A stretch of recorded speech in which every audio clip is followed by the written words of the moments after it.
One of the best features that I was probably most excited about was actually the client portal.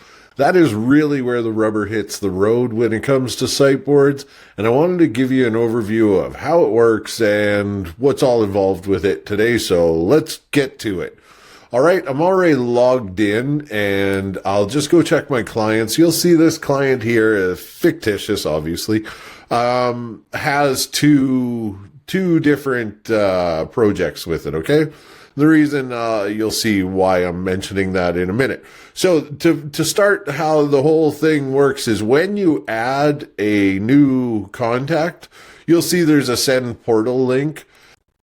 However, for the past people, the ones that are already using your system, you can just go ahead and click edit, and there's a button here that says resend portal email. We'll go ahead and click that, and this is coming out of your email template, so you'll find that under your company thing, but for now we'll just accept the way it is, and we'll go ahead and send the email.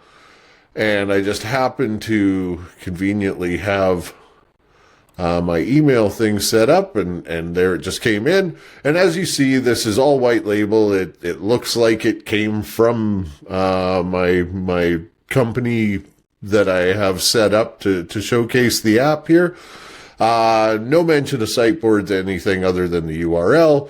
But the point is, it offers the client to go to the portal. So let's go ahead and do that now. So we'll go ahead and click, and this is what the client will see. This here is obviously very friendly to mobile. Typically, you're only going to see this page when you have multiple projects by a client. So typically, you would just boom straight into here, which is where you would typically land. So one of the things I wanted to tell you about the client portal is that while I have everything turned on for this example, you would never really do that. You know, you'd probably leave the messages on, and, you know, in the beginning, you'd do the discovery, and then as you got your site plan done, you'd include the site planner. You see where I'm going with this. And so the things would change. And these things are set. We'll just go here to the project, and we'll go to the project, and on a project by project basis. So even though this client has two projects, one project might have everything turned on. And let's say with this project, all I want to have turned on, because it's just the start, we'll leave the messages and that's it. And if we refresh, all that's left are the three things that we've left on. So it's a very interactive process.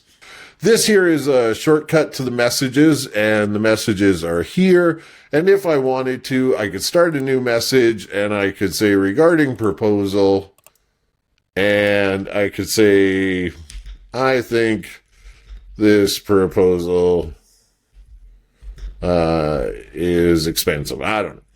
So they're saying something, right? Expensive. And that's it. It starts a thread, and if you were in the back end here, and if I just refresh, we'll see that, oh, I got a message waiting, and that's across all of my, doesn't matter which project it comes from. So when I come here, you'll see, okay, it's about your client. It was Barb Jones. She has this to say. You'll also notice it says unclaimed. Now, what the unclaimed means is if you were in a team, it just goes to your team, and whoever claims it, that is who the conversation's between. Now, I don't happen to be in team mode right now, so I'll just go ahead and claim this, and too bad, pay it. So anyhow, we're sending a message back. Obviously, this is how it works. And here, when the user refreshes, you'll see that they get notification icons. And by the way, this totally works mobile also. So here, let me just go ahead and I'm using an emulator here, so it gets a little goofy, but you know, I could say, okay, sure, and send a reply.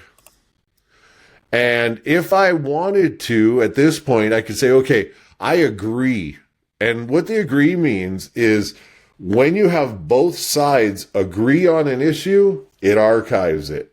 So basically you can have these topics where you're both talking and you float an idea and they say, yeah, I agree on that. Now you have it logged as to when they agreed on it. So you can imagine how much hassle that saves with he said, she said, right? So moving on, and I want you to realize that when looking at all this, and by the way, let's just look at it mobile here. You'll see that the buttons are down here for everything except for communication, which is up here.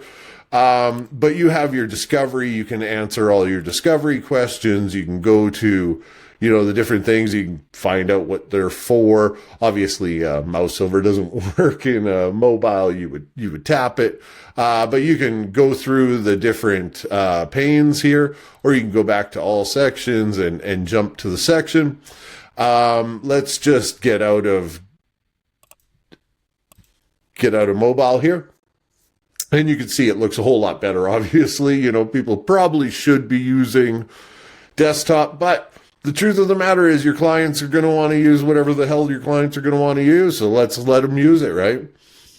So you have the discovery, you have the site planner, and the site planner allows, if they want to come in and comment, and they could say, yeah, like this section. Actually, let's say what it is. Okay, so this is about explore our services.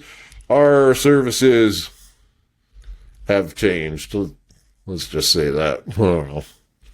Okay, and we're going to go ahead and add a comment. And now if I go back on the front end here, you'll see that is actually in the site planner. So if I go to this plan, we'll see here that, there's a red icon here. The red icon is to say that there's a comment on a section on that site. So when I go to it and I quickly look over it, I see, okay, there's a page info here. So somebody said something about the page info, but there's also one on the home page. And you can see that there's actually several on the home page while I was testing it. But here would be the Explore Our Services one. And you can see our services have changed. Now, if I wanted to and I respond to it, that's going to push an indicator to them, kind of have a conversation going, right? But if I just want to acknowledge it, then I could just press acknowledge. That will say that I acknowledged it and time-stamped it, but it doesn't put an indicator back on the client, all right? So here, let's, for this Why Choose House Site one, let's go ahead and respond. Thanks. I will have it finished tomorrow. Okay, and we're going to go ahead and add that comment. And now, when your client, they could be on any page, they could be on, they come here, they go to the planner, boom, they're going to see the same red indicator, and they can see where it is. Now, you notice that they didn't see one here because this is the one that we just acknowledged, right? So, with the actual one that we have comment, we can comment and we could press acknowledge, which allows the client to acknowledge your comment. So there you go. That's kind of how that works. Okay, moving on. The proposal. This is pretty cool. This is, if you have a proposal done, and let me just go up here and we'll go over to our proposal. And you can see this isn't quite all done. I don't actually have defaults on this company. But if I did, they would be in here and, it would insert the defaults.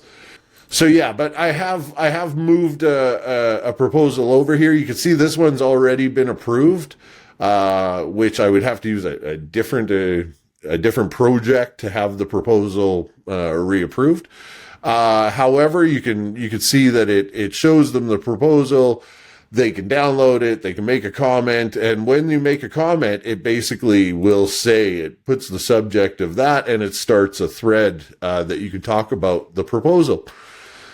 Then with the quotes, kind of the same thing. You're able to make a comment, and it'll quote which quote you're commenting on. You can view the quote details here. And you can see here that the quotes are actually, these are in two different currencies. This bottom one here is in Canadian dollars, top one not in Canadian dollars. So that's good, and that's how that all works. And then again, they can approve it. Both of these quotes are approved, but let's go ahead and we'll hide these quotes. And I tell you what, let's just go ahead and quickly make a new quote. So we'll go to a quote, we'll go to a new quote, and we'll add an item, and we will say, I don't know, sliding sponsor section, and we're going to charge them, say $7.99 for that. And we don't need to do the hosting, but if we wanted to, we could, and we could choose which hosting package, which billing cycle. But we'll leave that off for now. We can go ahead and, do the pricing if you wanted to change the currency or whatever. And, you could see, let's say if I, for whatever reason, let's say this one's in British pounds and boom, it swaps over, right? So that kind of thing. So let's go ahead. We'll do it in Canadian dollars. Our terms, you set all this in your company settings. But the point is, we're done now. We're going to save this quote. And now, once you save it, now you can see that I can email the quote. I can download it. But let's go ahead and email the quote, all right? So we'll select who we're emailing it to. In this case, my sample account here. And I'll send that email. And now I'll just open it and, look at that. I got a new quote and there's the quote included, but I can go ahead and click it. Off to the portal I go. And let's say the person was on their phone and they see, okay, well, this one's pending and, I can't really download a PDF on your phone. I guess you could, but anyway, you could just pop it open and see what it's for and say, okay, yeah. I'm going to approve that. Or I can make a comment and say, hey, you forgot blah, blah. You see where I'm going with this? This, speeds it up. It speeds up the process. It gets your communication better with your client. When you have better communication, you wrap your client up quicker. It's Mike there. Okay. So the last thing, actually, I guess there's the hosting. And, this one's pretty self-explanatory. So let's say this says it's overdue, but wait a second. This company finally just paid my ass and I can go ahead and edit them. So I will go ahead and edit and I will say that their hosting expires. Let's say it's in June. Doesn't exactly make sense, but I'm trying to show you exactly what's going on. So those changes have been saved, and now if the person in their portal they'll see that they're paid until June. Okay, so that works well. And then the last thing being the assets, and this one's pretty straightforward too. Any assets that you have said are needed. So let's tell you what. Let's go look at it. We'll go into our site planner. And I don't know, let's say on the home page here, we will edit this one and actually, I guess those are both from the same thing. So let's go to a different page and we'll say on the contact form. There you go. I have an asset need. Okay. What email do you want this to go to? Boom, add an asset. All right, don't have to create a content or any of that crap. Okay, boom, done. And the person in their portal would then be able to see that an asset is needed. They can, separate by the pages. So they have the home page or they have the contact us page. And here it's saying on the contact us page, what email do you want it to go to? We want it to go to, Billy@here.com and submit that. Boom. That's done. And now here on your assets page, which you can go get, there's two ways to get there. You can go to the assets library via here, or you can get to it through your build docs. You can go down to your assets library. Okay. But they both go to the same place. And now you have that information, you can see that the client has put, Billy@here.com. And there you go. So you can see the power that this has. Now, there is going to be a couple of more little additions to the client portal, and that's pretty exciting. So those will be coming up over the next month or two, and I'm pretty excited to roll those out. But hopefully you're starting to see just the power that SiteBoards has. Now, if this has impressed you and you think it's a great idea and you want to get involved with SiteBoards, now's the time to do it. I'm selling the LTD at $199, and that is for life. That's what LTD stands for. It's a lifetime deal. So yeah, $199, you own access to this for life. There you go. Everything's included. It's same as if you were paying yearly and whatnot. So, but that is for a very limited time. February 6th. It's like 6 days from now. So if you get in on it, great. If not, I'll be cutting this part out of the video anyway, so it doesn't really matter. All right, man. Have a great day. Take it easy.